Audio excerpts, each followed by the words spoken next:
7:15, es martes, corte de energía en línea 1, tren subterráneo anota su primer desperfecto, bajo nueva administración. Se interrumpe servicio en línea 4, falla eléctrica, falla en cierre de puertas, obliga demoras en plena hora pic de la mañana entre estaciones Baquedano y Universidad Católica en línea 1. Arco eléctrico por velocidad inapropiada de un convoy, obliga la evacuación de cerca de 1000 personas como medida preventiva en línea 5. Fisura en riel y servicio suspendido en 5 estaciones de la línea 4. Problema se extiende por 16 horas. 120.000 pasajeros afectados. Mire cómo van con los animales. Encima no devuelven nada, no avisan ninguna cosa. Solo una semana después, falla en la energización de las vías. Provoca el cierre de toda la línea 5 en pleno horario pic. 400.000 personas afectadas. Casi una hora encerrada en el metro. Nosotros, la gente abrió las puertas por sí sola. Falla en tracción de 2 coches, inmoviliza convoy justo cuando pasa por túnel que conecta estaciones Bellavista de la Florida y Vicente Valdés en línea 5. Cortocircuito en estación Moneda, paraliza líneas 1, 2 y 5. Reanudación parcial del servicio deja casi 20 estaciones cerradas gran parte del día. Línea 1 sufre paralización de un tramo hasta el día siguiente. Ahora caminando más de 2 horas. No hay a dónde tomar el micro. ¿Qué me voy a ir a la casa ahora? Y cual corolario, corte de energía entre Macul y Rojas Magallanes, suspende el servicio expreso de la línea 4 en su totalidad. Próxima estación, Rodrigo Azócar, presidente de Metro, responde en El Informante. ¿Cómo están? Buenas noches. Gracias por acompañarnos. Señor Rodrigo Azócar, presidente de Metro, gracias por estar aquí. Bienvenido. Buenas noches. Buenas noches. ¿De quién es la culpa que esté fallando el Metro? ¿Del gerente general, del expresidente de Metro, del jefe de mantención, del ministro de Transportes? ¿De quién? Bueno, el Metro es una sociedad anónima, Juan Manuel, y por lo tanto tiene una estructura de gobierno corporativo que ha mostrado ser bastante sólida durante el tiempo. En este caso, claramente, el directorio, al nombrarme como director y luego como presidente recién el sábado pasado, claramente ha tomado la indicación de la presidenta de producir un cambio que significa revisar todos los procedimientos de mantenimiento que ha usado el Metro y que tiene hasta ahora, para tratar de minimizar los problemas que han sufrido nuestros pasajeros. Ahora, usted conoce bien cómo funciona la empresa, fue gerente general durante casi 10 años, por lo tanto, le reitero la pregunta, visto en esta perspectiva que presentaba recién la nota, ¿de quién sería la responsabilidad, si es que no culpa, de que el Metro falle y no logre subsanar estos problemas? ¿Del jefe de mantención, expresidente, presidente del Metro, gerente general, ministro de Transporte? ¿A quién le corresponde finalmente la responsabilidad final? Alguien tiene que ser responsable. Bueno, el Metro ya ha tomado decisiones a partir de cosas en las cuales yo no estaba, pero en el fondo se pidió la renuncia y se cambió al gerente de mantenimiento y luego lo que ha hecho es producir un cambio en la presidencia del directorio. Claramente lo que se está planteando aquí es que se requiere un cambio, porque está claro que tenemos un problema. Y es importante que nuestros pasajeros sepan que nosotros nos hacemos cargo de que hay un problema y que estamos trabajando día y noche, literalmente, para alertar de que estos problemas se minimicen. Pero es muy importante, Juan Manuel, señalar de que no podemos nosotros hacer la afirmación de que no van a haber más fallas en el Metro. Todos los sistemas, incluso los más sofisticados, lo hemos visto en la carrera espacial, en otras partes, siempre puede haber accidentes, puede haber incidentes y puede haber situaciones que no están previstas. Lo importante es tener protocolos de comunicación de forma tal que en este caso podamos mitigar el efecto sobre nuestros pasajeros. Voy a ir a ese punto en un segundo más, pero cito al exministro de Transportes, Pedro Pablo Errázuriz, cuando dijo que, y lo cito textual, la tasa de falla del año 2011 era de 2,4 por millón de kilómetros y en el gobierno de Piñera bajó a 1,4 por millón de kilómetros. ¿Por qué aumenta la tasa de fallas entonces ahora? No, la información estadística no avala la afirmación del exministro Errázuriz. Básicamente la información que yo he visto y que se me ha entregado es que la tasa de falla en general se ha mantenido relativamente constante. Entiendo que usted de hecho trajo este mismo gráfico que explica o representa efectivamente... Ahora, estamos hablando de averías que son mayores a 5 minutos. Claro, entre el año 2011 y el 2012 la tasa de falla está entre 1,4, 1,41 y 1,39. O sea, en el fondo claramente no hay desde el 2011 en adelante una señal de que tengamos un problema con la tasa de falla. Yo sé que no es menester suyo meterse en política, pero las políticas públicas implican necesariamente también hablar de transporte y en algún momento, de hecho, durante esta semana, hay quienes plantearon, de hecho, el propio actual ministro, de que la responsabilidad era del gobierno anterior. Le pregunto si no pareciera un poco facilista, en la lógica del gobierno corporativo, echarle derechamente la culpa al gobierno anterior, si hay un gobierno corporativo. Bueno, yo diría que habiendo sido expresidente del CEP, conociendo bien el tema del gobierno corporativo de las empresas del Estado, creo que claramente la responsabilidad es de Metro Sociedad Anónima. Eso significa que, claro, efectivamente el Metro puede o no negociar con el dueño determinadas capitalizaciones, determinados financiamientos, pero claramente yo no he encontrado ninguna evidencia de que se produzca un quiebre y que haya una diferencia entre el gobierno anterior y ahora. Usted vio la tasa de falla. En el caso de las últimas fallas, ¿se debe, para empezar a entrar al área chica, si se quiere, a problemas de mantención? ¿A qué se debe? Bueno, por ejemplo, la del día viernes, que es la más vistosa y probablemente la más grave, además, que hayamos tenido. Bueno, efectivamente la del día viernes es probablemente la más grave, la más masiva que ha tenido el Metro y probablemente tal vez la más grande de la historia. Eso significa toda la reacción y que entendemos si nos hacemos cargo de la preocupación de nuestros pasajeros. Claramente ahí tenemos, como lo señalamos ayer y se lo entregamos así en el informe a la Presidenta de la República, claramente tenemos una situación en la que se produce una falla de un aislador que soporta la barra guía, que provoca este cortocircuito, digamos, esta situación en la cual se produce esta llamarada que genera sobre los cables de alta tensión que están en ese punto. Eso claramente es una situación en que se puso un desgaste o algún problema en el aislador. Por lo tanto, es mantención. Sí, pero efectivamente las cosas fallan. O sea, en el fondo el tema es que lo importante es que usted tenga protocolos y programas de forma que esta tasa de falla sea mínima. Ya, le quiero preguntar cómo se realiza la mantención de las líneas de la madrugada, porque la gente no lo entiende, no lo ve, de hecho. Refiramos específicamente al mantenimiento de la vía. Hay un contratista externo que hace esta revisión de toda la vía. Eso implica la barra guía, los soportes de la barra guía, que en este caso son los aisladores, y también la pista de rodado. Esa revisión se hace, hay un programa de mantenimiento preventivo y esta se hace continuamente durante todo el año. ¿Y a qué hora se hace esa revisión? Bueno, básicamente en las horas en que el Metro no opera. ¿Y quién lo supervisa? ¿De quién es la responsabilidad de la supervisión? La supervisión es directa de personal de Metro, de supervisores nuestros, que chequean, tienen un checklist y por lo tanto revisan que para cada tramo que revisó el contratista se hayan realizado cada una de las cosas que estaban programadas. O sea, caminan por toda la vía, para entenderlo en buen chileno. Caminan por toda la vía, hay inspección visual, hay algunas pruebas técnicas específicas con instrumentación y básicamente hay un supervisor de Metro que efectivamente controla que esa mantención haya sido hecha. Ya, es que lo que me cuesta comprender entonces en esta descripción que usted me hace es que si efectivamente se hace esta revisión casi de operación rastrillo, caminando por la vía, digamos, hay una supervisión visual, ¿cómo es posible que haya habido papeles que finalmente haya generado esta llamarada? No, claramente ahí, lo hemos dicho, tenemos un problema. O sea, en el fondo hay una situación en la cual, un problema de aseo, un problema de que efectivamente hay un shaft, y así lo dijimos, y hay una canaleta que está tapada, que son los cables de tensión, que tenían basura que no debería haber estado. Claro, porque este equipo del informante, reporteando el tema, logró conversar con trabajadores de Metro que han dicho que, de hecho, estas cuadrillas de mantención no siempre hacen ese recorrido de las vías y, de hecho, plantean que muchas veces fuman, botan papeles y hasta duermen. Bueno, yo diría que, como en todas las actividades humanas, puede haber fallas, por tanto no niego que pueda ser cierto. Lo que yo diría y que hemos planteado a los trabajadores, yo llegué el sábado. El día sábado me reuní con los ejecutivos y pedí juntarme con los trabajadores. Por problemas logísticos eso no se ha producido ahora, pero el mensaje para los trabajadores es que hay un amplio espacio para seguir conversando con ellos y por lo tanto escuchar sus opiniones para la participación, etc. Por lo tanto, claramente ese es el canal que deberíamos seguir. Ahora, en lo inmediato, ¿usted ha tomado alguna medida en estos días para tratar de mitigar o evitar que esto vuelva a ocurrir? Sí, hemos revisado todos los programas de mantenimiento, estamos en un proceso de revisión de todos los protocolos que tienen que ver con el mantenimiento del metro.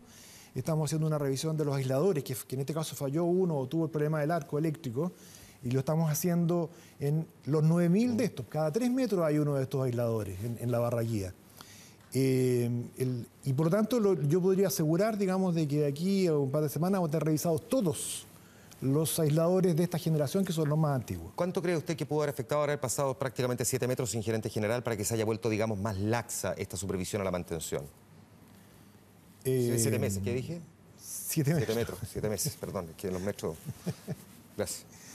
No, estos 7 meses en los cuales no hubo gerente general probablemente significan algunos problemas de continuidad, de liderazgo en la compañía, pero la compañía tiene gente formada como para hacer estas suplencias y estos interinatos sin problema. Por lo tanto, no es irregular que una empresa de estas características, con la presión además y con la responsabilidad social que conlleva el tener que trasladar a tanta gente, pase 7 meses sin gerente. No, yo diría que en el fondo, claro, se puede hacer más rápido, pero creo que efectivamente esto, si los sistemas están diseñados, la gente está capacitada, como de hecho lo está en el metro, no debería ser un problema tener 7 meses de interinato. Ya, en el caso, en una mirada un poquitito más general, las otras fallas que han venido teniendo el metro, porque este año ha quedado marcado, de hecho, si uno mira la encuesta de IMARC, el 19% solamente la gente evalúa bien la gestión del transporte público de Santiago, o sea, un 81% la rechaza. Hay un 20%, si lo queremos poner en número redondo, que casi coincide con el 20% de personas que viajan gratis en el transporte público de Santiago, así que podría ser lo mismo. Es el tema peor evaluado en esta administración. ¿Cuál cree usted que puede ser al menos el punto común que pueda estar provocando que el metro vaya presentando fallas, no sé si sistemáticas, pero que se hacen muy palpables para la ciudadanía? Bueno, hasta el año 2006, cuando yo era gerente general, el metro transportaba 1.400.000 personas al día. Y hoy día está prácticamente trasladando 2,5, 2,6 millones de pasajeros. Casi se ha duplicado la cantidad de gente. Esta duplicación en la demanda efectivamente es una cosa que para cualquier empresa, para cualquier institución, es una situación muy compleja. Eso ha significado efectivamente, como ha dicho la presidenta, que el sistema de metro ha estado estresado, sometido a una presión de demanda muy fuerte y por tanto eso ha hecho que efectivamente tengamos estas situaciones en las cuales de repente situaciones bastante extremas se han producido. Ahora, se dice también que hay otros metros del mundo que también viven situaciones de estrés, que es la frase que se ha utilizado durante este año para describir la realidad de nuestro metro. ¿Le pasa exactamente lo mismo? ¿Pueden tener las fallas como esta, que queden paralizados tanto tiempo? No solamente estoy citando el viernes, sino que en otras oportunidades anteriores también. Ocurre. Yo diría que ocurre poco que simultáneamente una parte tan importante de la red, como en este caso toda la red neumática, la línea 1, 2 y 5, completas queden sin operar, o aunque sea parcialmente, y durante un buen rato totalmente, eso es poco usual. Pero que los metros tienen fallas todos los días, los tienen. En el caso del metro de Londres, usted mira en una pantalla en la mañana y usted puede ver que efectivamente la línea 5, 8 y 9 tienen problemas en distintos tramos. Claro. Lo que pasa es que el sistema de transporte, en el caso de Londres, de la capital inglesa, se produce esto de que el sistema es más redundante. O sea, en el fondo uno tiene sistemas de buses, otro sistema de líneas paralelas, etc. En el caso de Santiago hay una cierta dependencia excesiva del metro. No tenemos líneas paralelas y de hecho pareciera que la gente más bien se está bajando los buses en lugar de subirse a las micros. Que es lo que plantean los expertos. Que por lo tanto el metro se va colapsando y por otra parte la gente además se va subiendo los autos, no los buses. Es decir, el Transantiago, para decirlo muy chileno, no lo está ayudando. Yo creo que efectivamente, mirándolo que el sistema de transporte como un todo, y la presidenta sí lo ha dicho, yo creo que es un sistema que claramente tenemos hartas oportunidades de mejora. Ya. O sea, eso de una manera elegante sí que tenemos muchos problemas y cosas que resolver.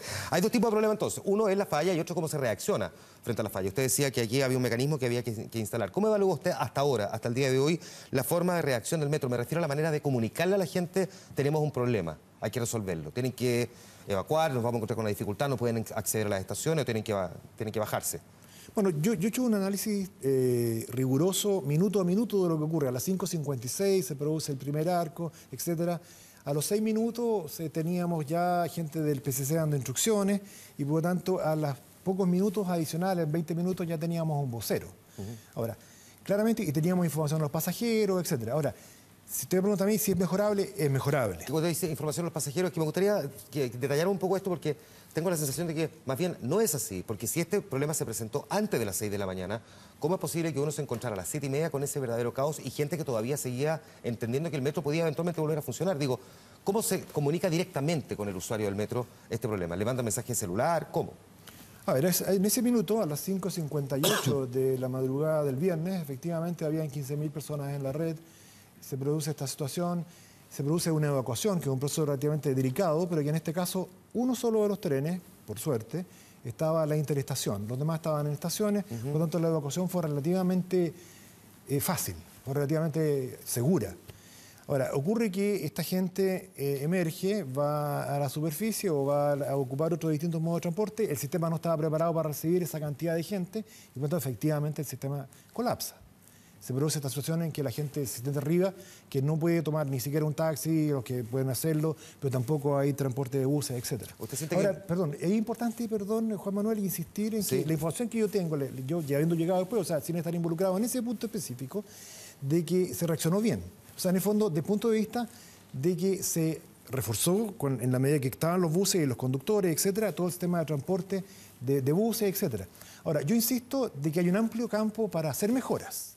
tenemos cosas en las cuales, tanto en comunicación con el público, como en coordinación, como hemos señalado públicamente, y también en la forma como nos comunicamos en general con nuestros pasajeros, tenemos posibilidad de mejorar. Ahora, se lo pregunto porque la verdad es que muchísima gente, que era mucha la gente que criticó el plan de contingencia, y gente que ya había tomado conciencia de lo que estaba pasando y que entendía que tenía que armarse paciencia otra vez, pero que ahora sí criticaba el plan de contingencia porque decían no estaba resolviendo el problema. Bueno, desde que empezó este sistema de transporte integrado en Santiago, el metro tiene una comunicación permanente, tiene una línea directa, una línea roja, con el sistema que hace el control de los buses. Este sistema operó, esta comunicación existió, se reforzaron los sistemas. Ahora, yo creo que efectivamente una de las lecciones que podemos sacar del día viernes pasado es, y por tanto, explicarle a nuestros pasajeros en el sentido de que no tenemos problema en pedir disculpas si efectivamente nosotros creemos que esto es mejorable y a lo mejor no lo habíamos previsto, de que efectivamente esta coordinación, como señalaba, y esta comunicación con los pasajeros claramente se puede mejorar. Estamos estudiando algunas cosas. Quiero anticipar, por ejemplo, que estamos pensando en sistemas de mensaje vía celular, como hoy día funciona de alguna forma en Transantiago, en la superficie. Estamos pensando en otro esquema en el cual podamos tener una información más directa con nuestros pasajeros. ¿A quién le rinde cuenta el metro en situaciones como esta? ¿Con quién se coordina? Se lo pregunto porque una de las críticas también que se dice es que directamente el ministro de Transporte no puede llegar y ordenarle al metro hacer tal o cual cosa, por ejemplo, precisamente por la forma en que funciona la empresa. Bueno, el metro tiene un gobierno corporativo muy claro, pero además tiene establecidos convenios de interacción con todo el sistema de transporte de Santiago.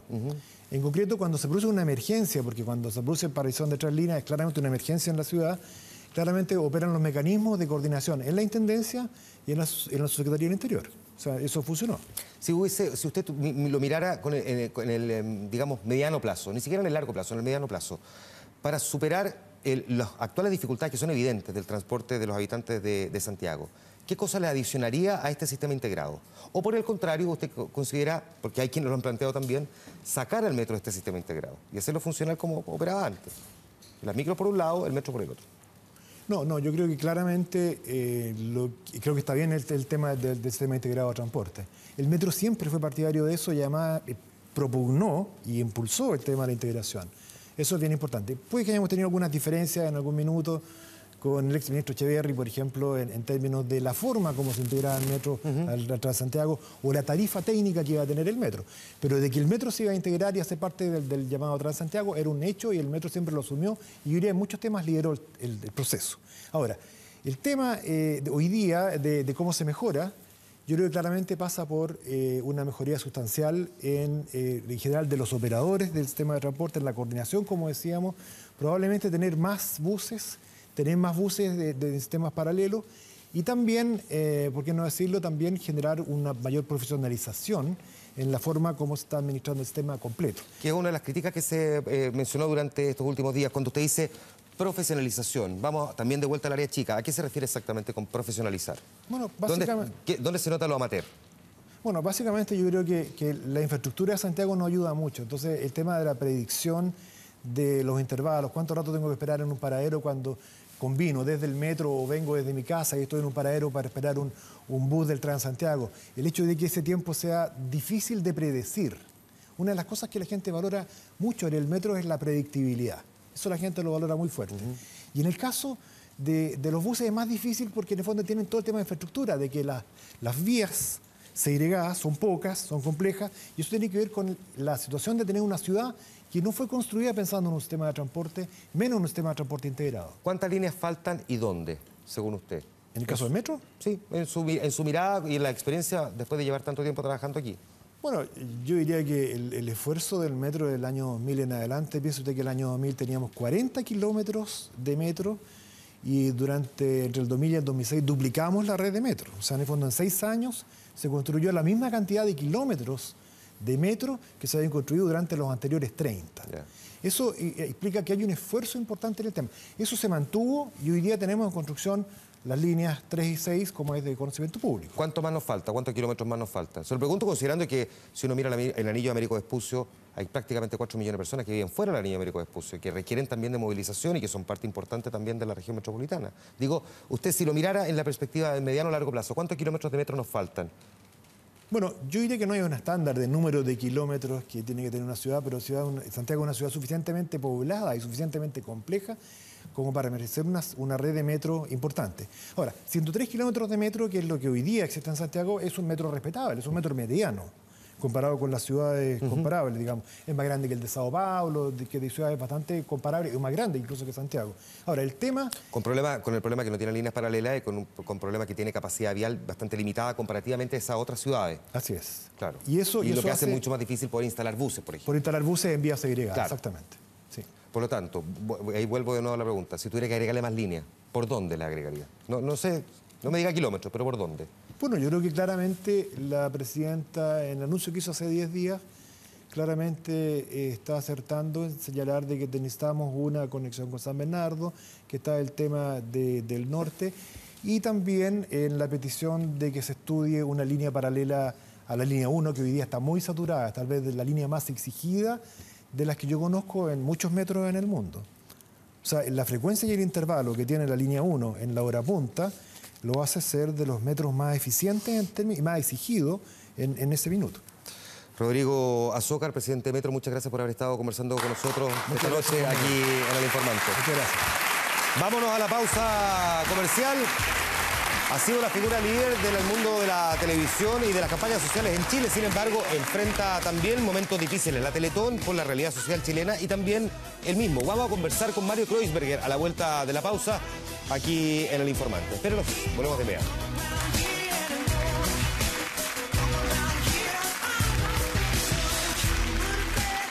¿En qué se parecen Robert Pershing y Mario Kreuzberger? El primero es récord Guinness, con 2,72 metros de estatura, conocido como el gigante de Illinois. Mario, en tanto, con humor. Decir te quiero, decir amor, no significa nada. Concursos. Y el salto al mundo. Buenas noches de costa a costa en Centroamérica y en Puerto Rico. También están los Guinness Records, como creador y conductor del programa de variedades más duradero en la televisión mundial, a estas alturas con más de 50 años. Agotadora la tirada, dirá alguno. Y cómo no, si sortea conflictivos días de la Unidad Popular. Bueno, yo no le gustaba, creo, Allende. Sortea estrepitoso arribo de la dictadura. Llegaron a filmar la casa de Allende. Me metí en un lío tremendo que yo nunca había estado en cosas políticas y convencí a un militar que él hiciera el reportaje y no yo. Concretamente, este es el living del despacho presidencial. Y sortea voces que luego no tardan en pretenderlo hasta en Palacio. No tengo disciplina política. Desatapaciones. Gracias, Francisco, por todo que nos daste. Y tal como Lucho Gatica, recibe una estrella en el Paseo de la Fama por su trayectoria. Conquista al mundo. No, pues está genial verlo como saluda en la mitad de la Quinta Avenida de Nueva York, es realmente emocionante. Y entrevista a grandes líderes cuando el voto latino define presidenciales en Estados Unidos. Mientras en Chile, primera Teletón convierte su estampa en la rehabilitación, caminar, en la del ícono de una Teletón chilena que no se detiene. Hemos sobrepasado la meta. 81 millones. 25.445 millones. El hombre sigue con energía. Compartirla principalmente con el público, que cada sábado está ahí frente al televisor, porque el día que no esté, yo tampoco voy a estar. Pues por si le cabe a usted alguna duda, el programa en Miami sigue cada sábado con la fuerza de siempre. La pregunta es, si luego de él existirá un Don Andrés, Doña Leontina o Don Segismundo que tome la posta de Don Francisco y su liderazgo.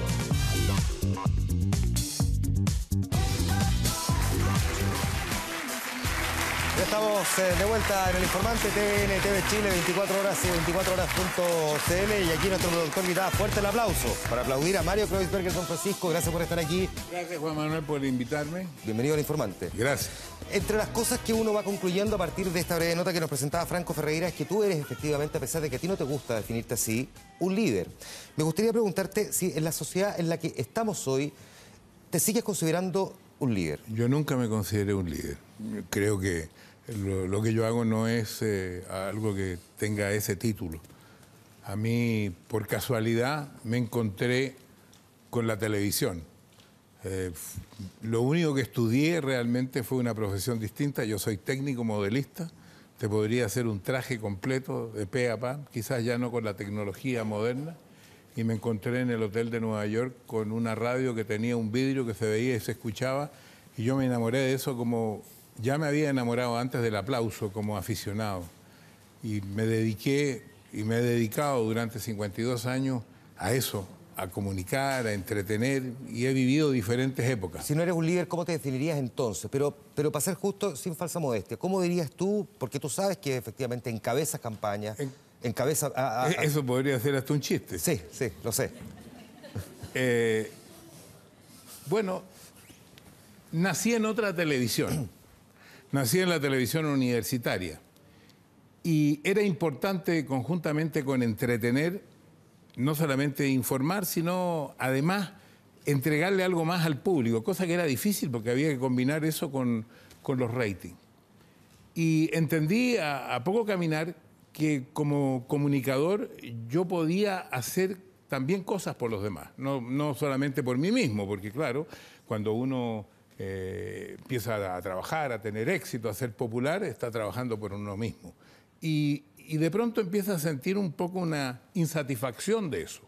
Hay una necesidad también, o por lo menos yo la sentía, y me parecía que yo no podía ser el único que tenía esa sensación. Yo pensaba que entre mis colegas habían sensaciones parecidas y que juntos podríamos hacer cosas grandes. A partir de ahí, sin embargo, tú encabezas, tú lideras, o como queramos buscarle el eufemismo, digamos, precisamente la campaña de la Teletón, montones de otras campañas también. Si tú dices que naciste en otro tipo de televisión, ¿cómo reconocerías hoy día el rol que te toca jugar, si es que no quieres usar la palabra liderazgo, en los tiempos que corren hoy día? Bueno, cuando comencé, claro, partí convocando a compañeros y a colegas, primero convocando a mi propio canal, donde fue difícil convencerlo, y después convocar a la televisión chilena y después convocar a Chile, porque la Teletón es en realidad un acto ciudadano, no es un acto de una persona. La Teletón no la puede hacer una persona, ni tú, ni yo, ni él.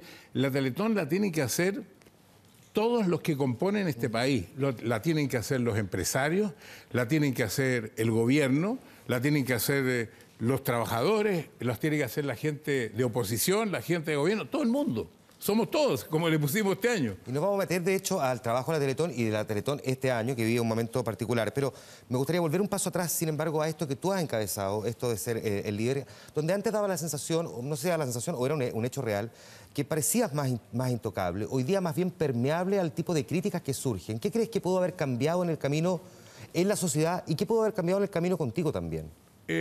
No sé si cambió algo en mí, porque me lo tendrían que decir los otros. Es difícil reconocer que uno haya tenido algún cambio. Yo creo que ha habido un cambio mundial. Hay un cambio también en el posicionamiento de lo que es la comunicación por televisión, porque hoy día hay una multiplicidad de comunicaciones. Entonces yo creo que en ese sentido siempre hubo crítica y siempre escuchamos las críticas. O, si en mi caso personal, los 10 primeros años que trabajé en la televisión, mis críticas son muy en contra, porque yo no tengo ni la figura de un animador de televisión, ni la estampa, bueno, un poco la belleza, pero es lo único que me... Entonces, yo me tenía que ganar a la gente de otra manera. No tenía ni siquiera tampoco el tono de voz, la buena dicción. Por lo tanto, yo tuve que ir aprendiendo de la crítica. Y si me preguntas por la Teletón ha tenido que ir aprendiendo de la crítica. ¿De dónde sabíamos nosotros cuando comenzamos? No sabíamos nada. Ya, por ejemplo, ¿qué crítica es la que más te duele?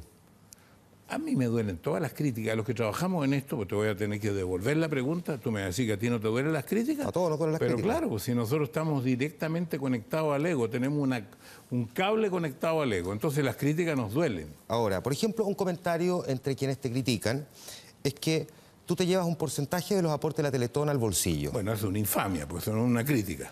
Una crítica es algo constructivo o incluso destructivo, es una infamia. Yo en los años que llevo en la televisión jamás le he pedido un centavo a la televisión, a la Teletón, ni la Teletón me ha dado un centavo a mí. Yo lo he hecho esto porque yo he querido participar, estoy orgulloso de haber participado. ¿Directa ni indirectamente te has beneficiado económicamente? Ni directa ni indirectamente, jamás nada. Yo no he necesitado eso. Afortunadamente he sido exitoso como animador de televisión y tuve la capacidad económica para dedicarle el tiempo, porque No creas que participar al nivel que me ha tocado participar a mí es cuestión de darle un 5% al tiempo, un 10%. Yo he dedicado un 30, un 40% de mi tiempo y en algunas oportunidades más de la mitad de mi tiempo a la Teletón, pero porque estoy orgulloso, porque creo que vale la pena y cada día que pasa creo que más vale la pena. Vamos a hablar, insisto, de eso en unos segundos más. Quiero aprovecharte que te tengo sentado aquí para preguntarte varias otras cosas también. Por ejemplo, hace un tiempo dijiste, encontré esta frase: me encanta hablar de política, pero nunca lo hago en público porque no quiero dividir, porque lo que hago no tiene que ver con política. ¿De verdad, a propósito de la Teletón, tú encuentras que lo que tú haces no tiene que ver con política? No tiene que ver con política, y te lo dije al principio.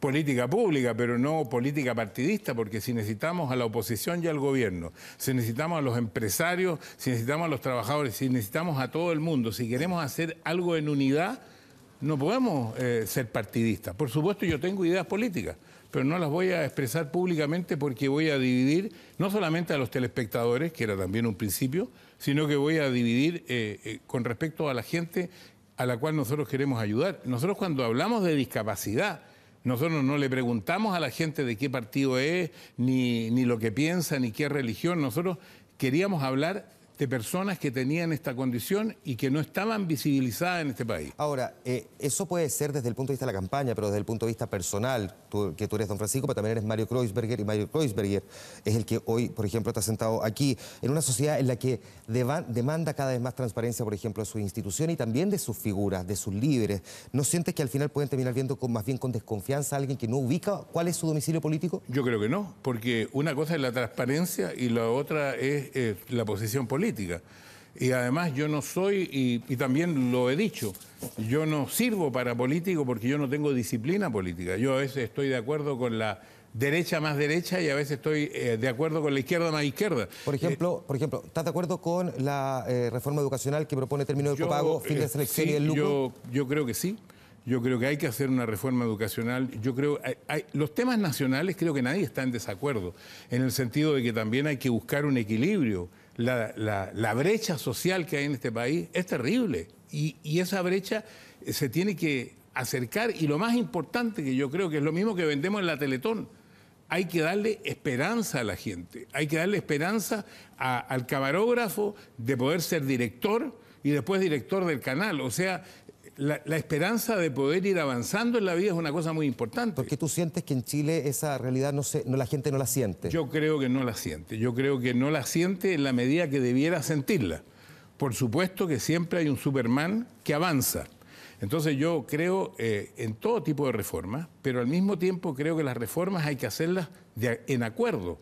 Porque si no están todos, si no somos todos, la cosa es más difícil. Pero por lo tanto, mirado así, por ejemplo, para disminuir esa brecha de desigualdad, o para, tomando el mismo ejemplo que dices tú, alguien que nace en un lugar sienta que puede llegar a otro, ¿crees que el camino en materia educacional es, por ejemplo, terminar con la selección, terminar con el copago qué sé yo, no solamente este punto que ha planteado la presidenta Bachelet? Es algo bien específico lo que tú me preguntas con respecto a la educación. Yo creo que la educación primero tiene que mejorar. Porque si yo te estoy diciendo que siento que hay mucha gente que no tiene esa esperanza, es porque no tiene ese acceso igualitario que él espera en la educación. Pero decirte si tiene que ser con copago o sin copago, no lo sé. Yo pienso que hay que, así como hay que ser firme en las creencias de uno, hay que escuchar también las críticas de los demás, lo que me preguntaste al principio. Hay que llegar a un justo acuerdo para que las cosas funcionen. Ahora, por supuesto que todo tiene un tiempo, todo se demora. Y el problema mayor que tienen aquí los gobiernos, y creo que lo tienen más ahora, y que también nos ha hecho aumentar a nosotros la dificultad, es que ahora los cambios de gobierno son cada 4 años. Entonces, ¿puede un presidente terminar en 4 años algo importante? ¿Te parece, por ejemplo, la idea de una asamblea constituyente para reformar la Constitución? No sé si eso es lo que la gente quiere. Yo creo que finalmente hay que hacer lo que, si estamos en un régimen democrático, tenemos que permitirle a la gente votar y elegir. Me imagino que una asamblea constituyente debe tener ventajas y también desventajas. ¿Y a ti qué te parece? No la conozco bien. Para darte una... por lo menos, para ser sincero contigo, no sé qué alcances pudieran ser perjudiciales y qué alcances pudieran ser beneficiosos. Ese malestar que se respira en las calles, ¿tú lo atribuyes precisamente a esta desigualdad donde hay promesas que no logran disminuir esa brecha? Yo creo que esto tiene mucho que ver también con cómo se va generando todo esto. Los desacuerdos, la información, la gente está mucho más empoderada, especialmente porque hoy día hay una democracia muy grande en todo lo que significan las redes sociales, pero al mismo tiempo existe un anonimato que le permite decir a la gente cualquier cosa solapadamente. Entonces yo creo que no ha sido fácil en este tiempo que se puedan poner todos de acuerdo. Y hay cosas que a la gente la crispan. Entonces yo escuchaba a dos presidentes, expresidentes de Chile, de tendencias distintas. Lagos y Piñera. Y Piñera, que los dos coincidían de que había una situación crispada en el país. ¿Y eso por qué? Porque hay un porcentaje de la gente que no está contenta, que está buscando algo mejor, que está buscando un nuevo camino. Ahora, las redes sociales han reflejado con bastante fuerza también esa crispación a la que hacía referencia la semana pasada Lagos y Piñera, y desde ahí mismo, digamos, desde las redes sociales han surgido cuestionamientos a la Teletón que probablemente uno no había visto, por lo menos de la manera en que se expresan en los últimos años. Es que mira, cuando tú me has preguntado hasta ahora, todo lo que me has preguntado, porque lógicamente quizás es lo más... Sí, son las 11:37 por si alguien piensa que la entrevista está grabada. Claro, no, digo porque me has preguntado, pero no me has dicho, la Teletón puede tener muchísimas fallas, pero tiene muchísimos más aciertos. O sea, antes de responderte lo que me vayas a contestar, te voy a decir que hace 36 años atrás el tema de la discapacidad no existía en este país. Te quiero decir que se atendía el 5% de los niños y que hoy día se atiende el 85% de los niños. Estas no son cifras inventadas mías. Nosotros hemos, como te dije al principio, hemos cometido muchos errores, pero hemos tenido muchos aciertos. Tenemos un instituto por región en todo el país. Cuando empezamos no había ni un instituto, había una casona en un segundo piso donde había que subir los niños a pulso para atenderlos, que era el único lugar para rehabilitación infantil que había. Hoy día las madres pueden tener a sus hijos mucho más cerca a un lugar de rehabilitación y estamos iniciando la rehabilitación a través de una red virtual a distancia para disminuir el viaje de las madres a los centros de rehabilitación. O sea, todo eso se ha hecho entre todos, porque esto no lo hago yo solo. Hay profesionales, hay técnicos, hay funcionarios que son especialistas en administración. O sea, yo soy el que ha puesto quizás la cara más que los demás, la has puesto tú también, te pusiste aquí la insignia de la Teletón. Entonces, ahora, bueno, la crítica, finalmente. Dime la crítica, porque yo te acepto la crítica. Es que más bien apunto a esta otra cosa, Mario. Tengo la idea, y corrígeme si me equivoco, que la gran mayoría efectivamente siente la Teletón como una obra propia, es decir, que la hemos construido entre todos. Entonces, a diferencia de otras veces, hoy día hemos visto un cuestionamiento que aparece además y que ha marcado, entre otras cosas, las redes sociales. Una minoría. Sí, evidentemente una minoría, pero una minoría que se hace sentir. Pero mira, es que yo creo que tiene derecho toda la gente a criticar, pero también tiene que escuchar. Porque así como nos ha criticado, tiene que escuchar lo que podamos retrucar. Y como te dije, nosotros al comienzo no sabíamos de esto. Y aprendimos. Y hemos mejorado no solamente la infraestructura técnica, cómo estamos nosotros atendiendo a nuestros pacientes, cómo estamos haciendo rendir los recursos que nos entrega todo Chile, sino también hemos mejorado en cómo comunicarlo. Porque a lo mejor en algún momento fuimos muy brutales porque no teníamos los antecedentes, no teníamos los conocimientos. Y vamos a seguir cometiendo errores, pero los vamos a tratar de mejorar. Porque además la Teletón está abierta a que tú conozcas todos los antecedentes de todo lo que hacemos.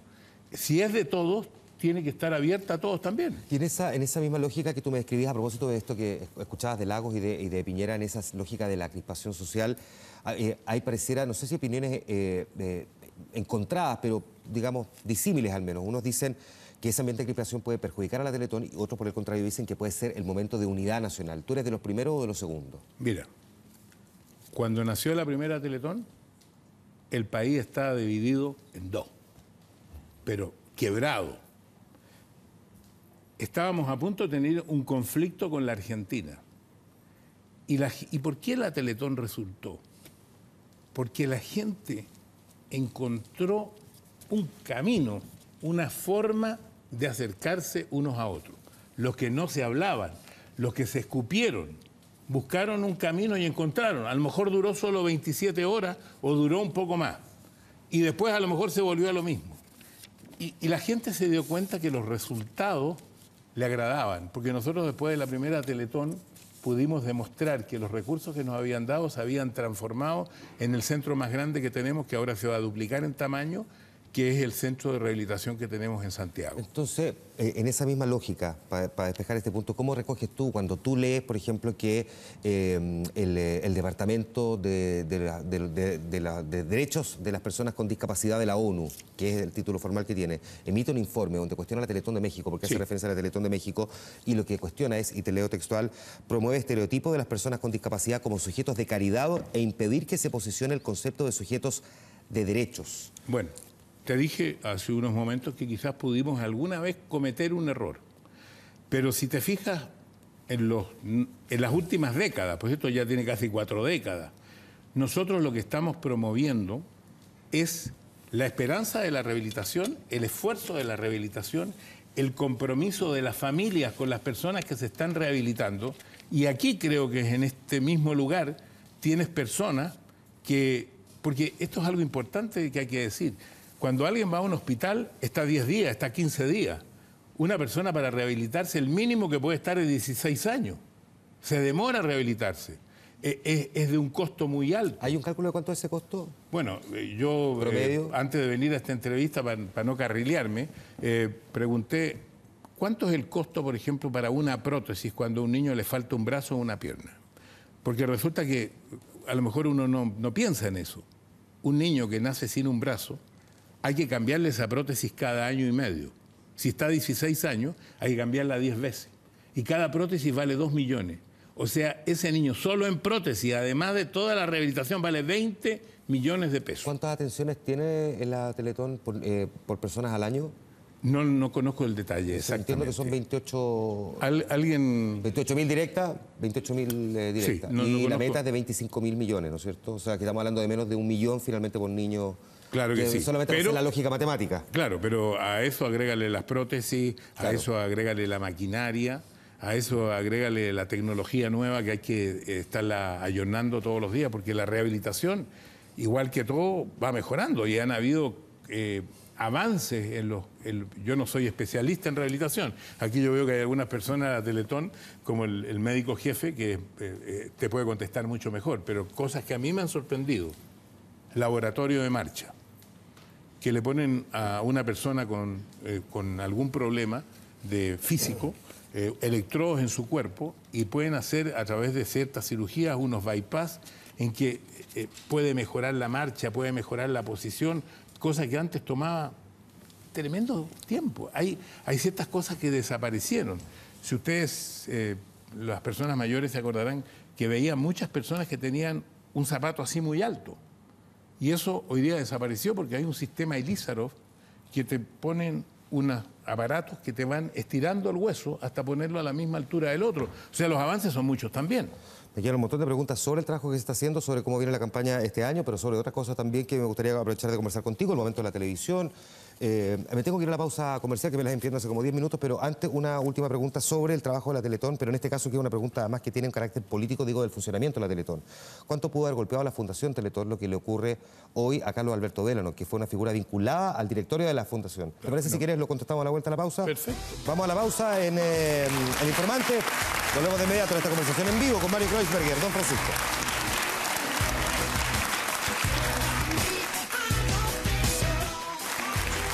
Dice el precio. De vuelta conversando con Mario Kreuzberger, don Francisco, en El Informante. Yo dejaba planteada una pregunta antes de la pausa. Te decía, ¿cuánto afectó a la Fundación Teletón la acusación contra Carlos Alberto Delano, que es socio de Penta y que además fue director de la Fundación? Claro, lo primero quiero decir que Carlos Alberto Delano ha estado 17 años en la institución, primero como director, como vicepresidente y presidente, y que ha sido un hombre que le ha dedicado mucho tiempo a la Teletón, ha ayudado mucho a la organización, especialmente de toda la parte de rehabilitación, la parte más empresarial, que nosotros no dominamos, porque tenemos una mezcla en nuestro directorio donde tenemos médicos, donde tenemos empresarios, tenemos personas de diferentes niveles en lo económico y también en lo que tiene que ver con lo médico. Y finalmente él dio un paso al lado cuando vio que él iba a tener este problema. Por lo tanto, yo creo que a la Teletón esto no le debe perjudicar porque nunca se hizo algún negocio, no estuvimos en la parte empresarial, estuvimos en la parte de la rehabilitación. Eso es lo que yo creo al respecto. ¿Tú has conversado con él? He conversado, bueno, en primer lugar, cuando él fue a renunciar, él fue personalmente a renunciar y ahí conversé con él. Perfecto. Parte de la Teletón la marcan, entre otras cosas, y fundamentalmente los niños símbolos, que son la cara visible, con la que la gente empatiza y que va conociendo también. Te invito a ver un video, luego lo vamos a comentar sobre también cuánto representa esto en esa misma campaña. Suelen ser historias dolorosamente similares. La verdad es que a mi mamá la entregaron en el Barros Luco, ahí está tu hija. Y hasta ahí llegó ella, yo llegué a los 3 días de nacida a la Teletón. Pero Teletón ha estado con ellos y ellos han sido parte también como niños símbolo de la cruzada. Cuando yo tenía 8 años, don Francisco fue súper buena onda conmigo. Siempre me gustaba molestarlo, me gustaba imitarlo. Me decía que venga la modelo. Yo no me siento utilizado, yo me siento beneficiado por una institución que ha hecho mucho por las personas en situación de discapacidad. Niños símbolo que aún dentro o ya en el mundo exterior y a pesar de las dificultades que la vida les propone. Yo llegué sola en el último trabajo, entonces casi ellos pensaban que me tenían que limpiar popó. Han podido crecer. El agradecimiento, acá en Grupo Monumental Chile se portan excelente con nosotros, conmigo especialmente. Nunca me han descontado una hora, me dejan salir y eso me permite seguir ayudando lo que es la Teletón. Proyectarse con esperanza al futuro. Computación, cocinar, cosas. Y por cierto, agradecer con alegría el presente. Tengo 40 años, soy una mujer plena, que soy una mujer feliz, que tengo un hijo maravilloso que tiene 8 años, que camino por todas partes, que puedo trabajar y que me valgo por mí misma. Lo primero que te quiero decir, uno me va a decir que son sujetos de caridad. Es todo lo contrario.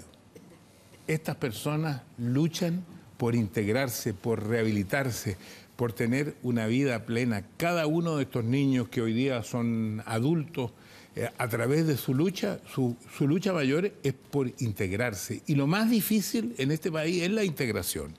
Porque no te vamos a decir que con la Teletón se ha solucionado todo.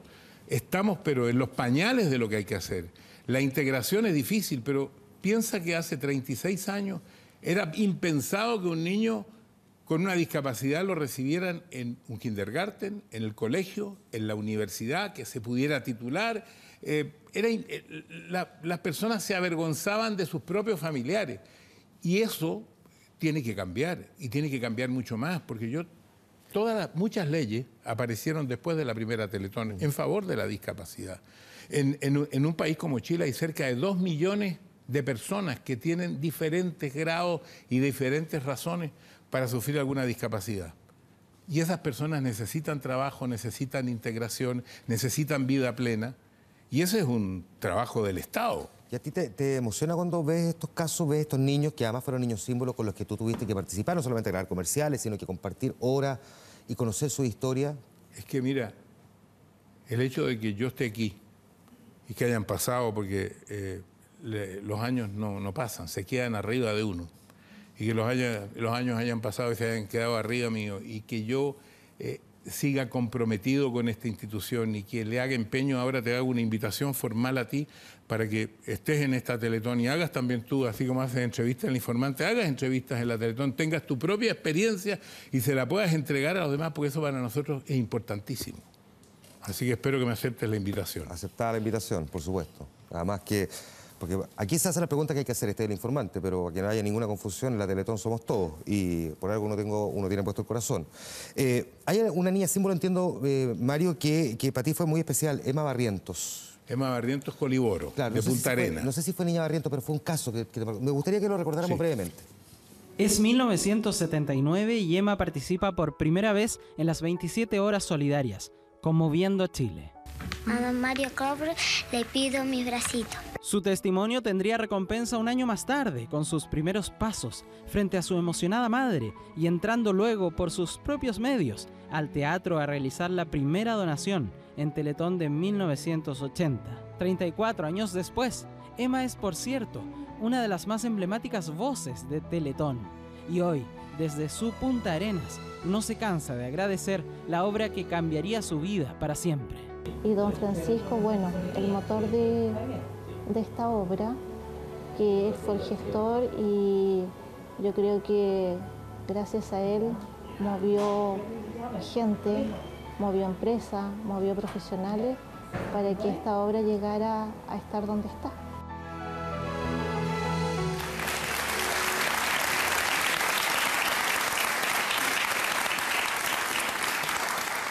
Esto es lo informante, pero esto es lo que te gusta hacer a ti, así que si tú te das vuelta hacia la izquierda...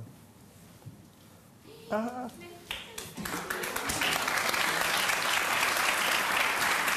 ¿Cómo te va, Emma? Muy bien, gracias. ¿Y usted, don Jesús? ¿Cómo estás? ¿Dónde la sentamos aquí? Siéntate aquí. Aquí le tenemos una silla. Ah, aquí. Siéntate ahí nomás, yo me siento acá. Muchas gracias. Aprovechemos a conversar los tres porque entiendo que su historia sí te marca y te marca particularmente. Todos me decían eso esta última semana. Sí, es que me marca la historia de ella, pero junto a ella me marca la historia de muchos. Entonces yo a veces pienso que quienes mejores pueden explicar esto es una persona como Emma. Yo he sido vocero de lo que me han contado, de lo que me han dicho, de lo que me han expresado, de lo que yo he podido percibir como ser humano. Pero ella lo ha vivido, y lo ha vivido en el instituto cuando solamente teníamos un instituto, cuando ella tenía que viajar desde Punta Arenas hasta Santiago. Y ahora, 40 años después, está trabajando. Fui a verla hace poco. Conversamos y yo creo que tu testimonio es mucho más importante que el mío. Lo primero, porque voy a ir al testimonio del tiro, pero tú sabías que era la regalona de don Francisco, ¿no? Yo creo que a lo mejor sí, pero para mí también ellos son unas personas regalonas, para mí también ellos. Es algo recíproco, porque yo le tengo un cariño muy especial tanto a la fundación como al instituto y a todas las personas que trabajan allí, porque realmente es una obra maravillosa y uno tiene que ser agradecido de la vida. Yo soy ahora lo que soy gracias a ellos y gracias a mi familia también. ¿Cómo miras tú el momento actual de la Teletón hoy día? Es la Teletón 2014. Digo, con la campaña, pero también con el tráfago social que se está viviendo. ¿Y cómo miras tú el trabajo que se está haciendo hoy? Bueno, se ha ido avanzando, pero siempre falta, siempre los recursos son pocos y eso la gente no se tiene que olvidar. Cada campaña es difícil, cada campaña es una meta que hay que lograr y cada campaña significa que hay más jóvenes, personas que hay que recuperar, rehabilitar.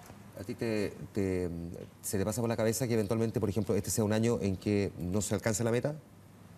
Ojalá que no. Yo creo que Chile es un país solidario y que en estas campañas siempre las personas se colocan, aportan. Y eso es lo que hay que inculcarle a la gente, que hay que colaborar, porque lamentablemente hoy día estamos bien y no sabemos qué puede suceder el día de mañana. Porque a todas las cosas que hemos conversado, Mario, una que no habíamos mencionado es que este es un año de crisis económica. Y la Teletón viene de un año anterior donde no hubo, precisamente porque había campaña presidencial y la Teletón se margina esos años precisamente para no verse involucrada con la política. Pero en un año de menor crecimiento económico, si se quiere, o de crisis, como lo quieran denominar, ¿sientes que es el riesgo de no alcanzar la meta? Bueno, primero debo decirte que el 90% de nuestro financiamiento viene de todos los chilenos. Recibimos un aporte estatal que alcanza aproximadamente al 10%. Perdona, es inversamente proporcional a lo que pasa con México, por lo tanto, para entender la crítica también que surgía de la ONU, ¿no? Es casi inversamente proporcional. En México yo desconozco bien cómo funciona el sistema, pero creo que el sistema está a cargo de los estados. Los estados están a cargo del funcionamiento. Aquí el funcionamiento, y también una cosa muy importante, es fundamental la participación de las empresas, porque las empresas nos permiten visualizar, decirle a la gente que estamos haciendo una campaña, porque ahí está toda la campaña. Pero el 70% de la recaudación viene de todos los chilenos. Es muy importante que él nos da 2.000 millones pero es muy importante que nos da 1.000 pesos también. O sea, cuando te dije que somos todos, que este es un evento ciudadano, te lo digo porque la última Teletón al banco fueron 3.200.000 familias. Yo digo familia porque las personas van con su familia. O sea, fue un porcentaje muy alto de las familias de Chile. Porque nosotros, entre todos, hemos podido demostrar de que esto ha ido mejorando. Por supuesto que no está perfecto y por supuesto que falta mucho más por hacer. Tú decías hace un rato que tú estás incorporada al mundo laboral, estás trabajando hoy, ¿no es cierto? Sí. ¿Estás trabajando dónde? Trabajo en la Municipalidad de Punta Arenas. Y dime una cosa, en tu experiencia, en lo que tú has logrado conversar con personas que también han pasado por el proceso de búsqueda de pega, ¿es difícil encontrar trabajo en Chile? Te lo pregunto porque la estadística, al menos la formalidad, dice que solamente el 30%. De hecho, lo conversamos con Jimena Casarejo, que está aquí además en el estudio hace algún tiempo en Vía Pública, el programa de 24 horas, que hay dificultades para encontrar trabajo. Es decir, que el mundo de la empresa no se abre todavía lo suficiente para entregar puestos laborales. Exactamente, yo considero que falta, y es más que nada un prejuicio que tienen a lo mejor las empresas. Una, porque piensa que a lo mejor una persona con discapacidad no va a ser capaz de desempeñar la labor que se le designe. Y otra también porque a veces la infraestructura tampoco está acorde a las personas con discapacidad. ¿Es más lo primero o lo segundo? ¿Es más el prejuicio o la infraestructura? Ambas cosas. ¿Qué es más fácil corregir? Las dos son difíciles. Sí, porque hay que cambiar la mentalidad también de las personas, que uno es capaz, y a veces no es por desmerecer al compañero, pero a veces uno puede hacer la pega mucho mejor de la que la hace la otra persona, porque uno siempre está consciente de que tiene que lograr, está a la mira del resto, si eres capaz o no. Pero y además porque no se cumplen muchas de las leyes que ya existen. Por ejemplo, en las leyes de construcción, yo creo que muchas veces no se cumple con todo. Ahora, te lo decía cuando conversamos antes del programa. Antes de la primera Teletón, la Biblioteca Nacional, emblemática de Chile, estaba a 37 escalones de cualquier persona que no pudiera subir los escalones, no podía llegar a la biblioteca. Eso hoy día, por supuesto, está modificado, hubo que modificar, es un edificio antiguo, pero hay muchos edificios nuevos que no han sido finalmente revisados a ver si cumplen con todo lo que se necesita, porque un porcentaje muy alto de las personas discapacitadas son las personas mayores. Son las personas que tienen que usar un bastón, un burrito, una silla de rueda por edad. Y ellos para trasladarse. Por eso yo muchas veces hablaba de lo importante que ha sido el que todas las municipalidades de Chile hayan rebajado las esquinas. Eso pareciera que no tiene ninguna importancia, tiene una importancia gravitante para una persona que no puede levantar bien los pies en una cuneta. Se toma, perdona, me tengo que ir a la pausa, pero ¿se toma el Estado realmente a conciencia de esto? Porque tú dices que buena parte del porcentaje del aporte proviene de nosotros y no del Estado. ¿Sientes tú que el Estado lo ha tomado con la responsabilidad? Yo creo que crecientemente sí. Y te diría que la presidenta Michelle Bachelet entiende esta problemática más que nadie por ser médico, creo yo. O sea, además de estar involucrada en la política, lo conoce desde el punto de vista médico. Pero te debo insistir que hay mucho por hacer, que hay mucho por construir, por arreglar, por controlar para que se cumpla. Pero al mismo tiempo algo que no te dije, es que nosotros al no haber tenido Teletón el año pasado y al existir ahora las elecciones presidenciales cada 4 años, significa que tenemos que hacer una Teletón más un tercio. Y nosotros en este momento, al comenzar este año 2015, quedamos sin recursos. Dependemos del funcionamiento de los 14 institutos de todo Chile. ¿Estamos hablando de cuánta plata? ¿Qué hay que juntar? Es más o menos lo que juntamos es lo que gastamos. Porque si no nos quedaría plata. Digamos, nos queda un poco de la Teletón y la gastamos al 4.º año porque no hay entrada. Ya, pues, 25.000 millones. Alta plata. Alta plata. Emma, gracias por haber estado en esta parte de la conversación con nosotros aquí en El Informante. Gracias a ustedes. Gracias por venir de Punta Arenas. Sí, pues. Muchas gracias. Te dieron permiso a la pega, supongo. El problema después. Ya. Mario, nos queda todavía parte de la conversación. Voy a la pausa comercial, vuelvo inmediato al Informante.